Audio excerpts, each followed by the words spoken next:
the streetlights died first.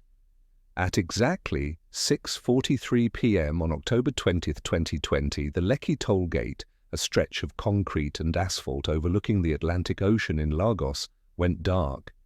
Someone had cut the power. Someone had dismantled the CCTV cameras hours before. In the sudden blackness, hundreds of young Nigerians sat on the ground, singing the national anthem, waving flags stained green and white. They did not know they had 2 minutes left to live in the world they understood. At 6:45 p.m. the soldiers arrived. For 12 days, Nigeria's youth had occupied the streets. The protests began on October 8, triggered by a viral video showing officers from the Special Anti-Robbery Squad, SARS, dragging a young man from a hotel, killing him in broad daylight. But this was not new.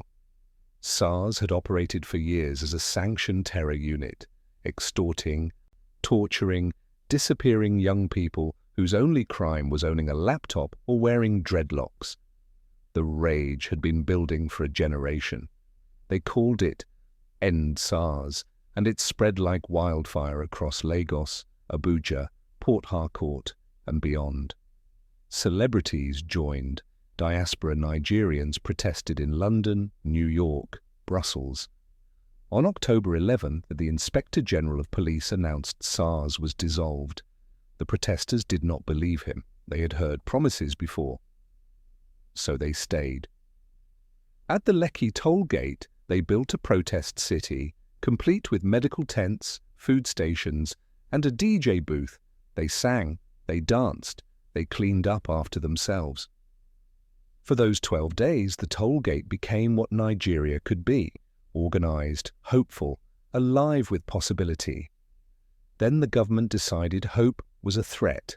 On October 20th, Lagos State Governor Babajide Sanwo-Olu announced a curfew starting at 4 p.m., later moved to 9 p.m.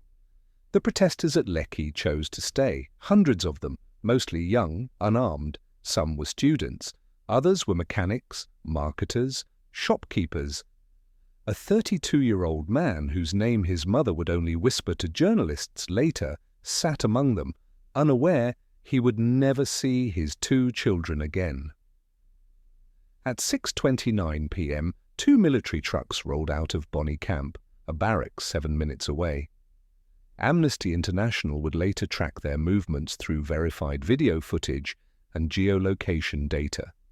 4 vehicles in total, army, police, flashing lights cutting through the Lagos dusk.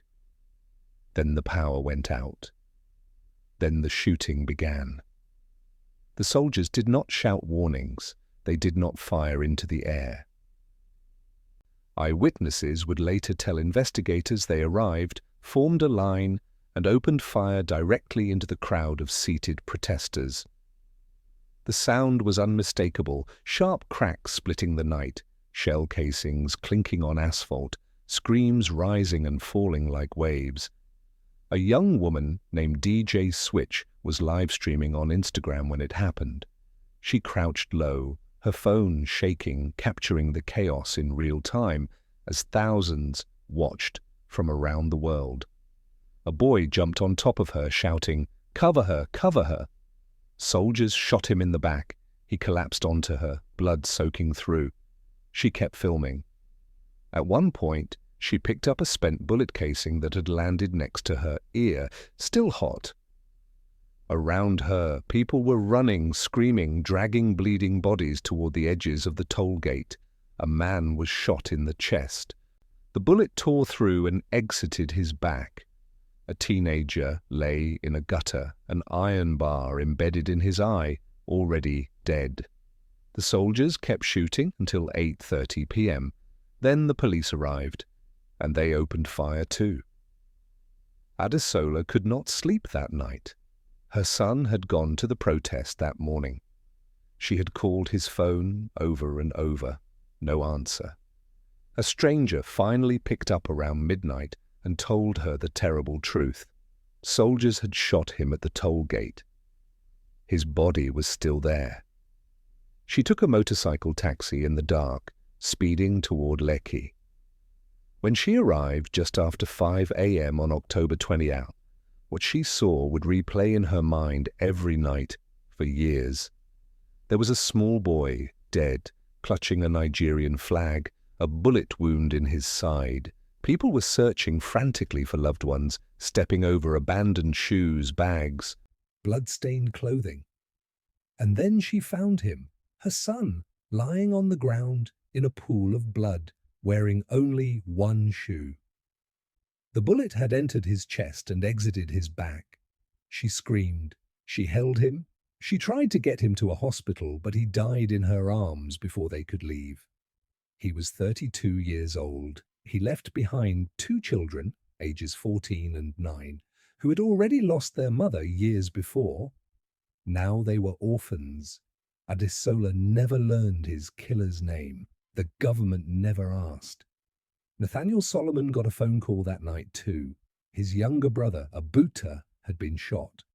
Nathaniel rushed to Lekki and found him with a bullet wound in the ribs. He fainted at the scene. Days later, he buried Abuta in their hometown in northeastern Nigeria, far from the toll gate where his brother had believed for 12 bright days. That his country might finally listen. Wisdom Okon never came home. His family searched hospitals, morgues, police stations. No one had seen him. No one had answers. Officers demanded bribes before they would even look at the missing persons report. Elisha Sunday saw his brother Victor in a photograph, unconscious, bleeding, surrounded by strangers at the protest. He searched every hospital in Lagos. Nothing. Victor remains missing. "I would like to see my brother's dead body," Elisha told journalists a year later, his voice flat with exhausted grief, "because he's my brother and I'm supposed to bury him." How many others vanished that night? No one can say. Eyewitnesses told CNN and Amnesty International they saw soldiers loading bodies into military vans and driving away. DJ Switch counted 15 dead before her phone battery died. Others reported 7 bodies, 10 bodies, more. Ambulances were blocked from entering the area. The lights stayed off. The cameras stayed blind. On October 21st, Governor Sanwo-Olu visited hospitals where survivors were being treated. He posted on Twitter that only one person had died from blunt force trauma unrelated to the protest. Later, in a CNN interview, he admitted 2 deaths. The Nigerian army initially denied their soldiers were even at Lekki. When video evidence made that lie impossible, they admitted presence but denied shooting. Information Minister Lai Mohammed went further. He called the Lekki shooting a massacre without blood or bodies. He said it was all exaggeration, misinformation, the work of a vocal minority trying to destabilize the nation. This, even as Amnesty International released verified evidence of at least 12 deaths. Even as CNN's investigative team used metadata, satellite imagery, and ballistics analysis to confirm soldiers fired live rounds into unarmed crowds. Even as a judicial panel of inquiry, established by the Lagos state government itself, spent over a year collecting testimony from 48 victims. The panel's report, leaked in November 2021, was unambiguous. The shooting at Lekki Toll Gate was a massacre.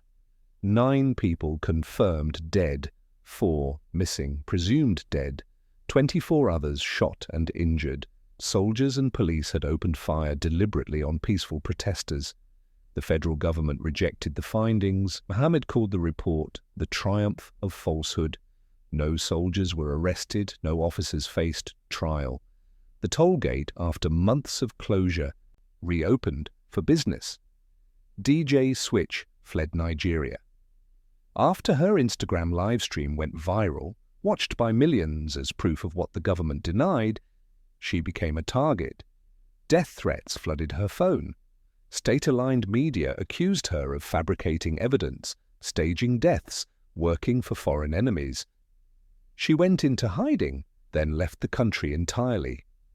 From exile, she told Time magazine, "I already know that even if I have to die in poverty, I will never speak a lie about something I witnessed." Other survivors live with bullets still lodged in their bodies, unable to afford surgery. Some developed high blood pressure from the trauma. Many cannot work. Families fractured under the weight of unanswered grief. Adesola, the mother who held her son as he bled out, now sells cold drinks from a wooden stall to survive. She raises his 2 orphaned children alone. She speaks to journalists only under a pseudonym, terrified of retaliation. Her son's name has never been publicly released.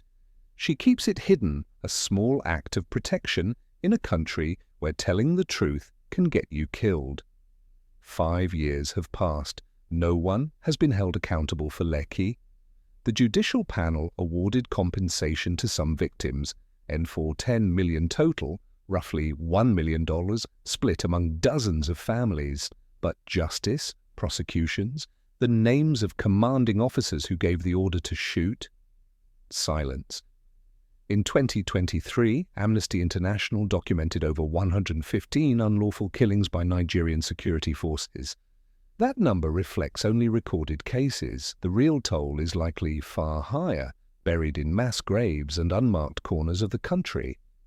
In August 2024, police killed a young man named Aziz Ishola during a routine stop in Lagos. The cycle continues, unbroken. Meanwhile, the government grants amnesty to bandits and kidnappers, offering them rehabilitation programs while peaceful protesters remain vilified. The inversion is grotesque, criminals embraced, citizens brutalized. There is a photograph that haunts Nigeria's memory, a small boy dead on the ground at Lekki Toll Gate, clutching a green and white flag. His name was never released, his family never identified publicly. He is frozen forever in that moment, 12 years old, maybe 13, believing his flag would protect him, that his song would be heard. The soldiers shot him anyway. Adesola still wakes at night, feeling her son's blood on her hands. Elisha Sunday still searches for his brother's body. DJ Switch still cannot return home, and across Nigeria, mothers still tell their children, do not protest, do not speak too loud, do not believe the flag will save you. The lights at Lekki Toll Gate are back on now. Traffic flows smoothly.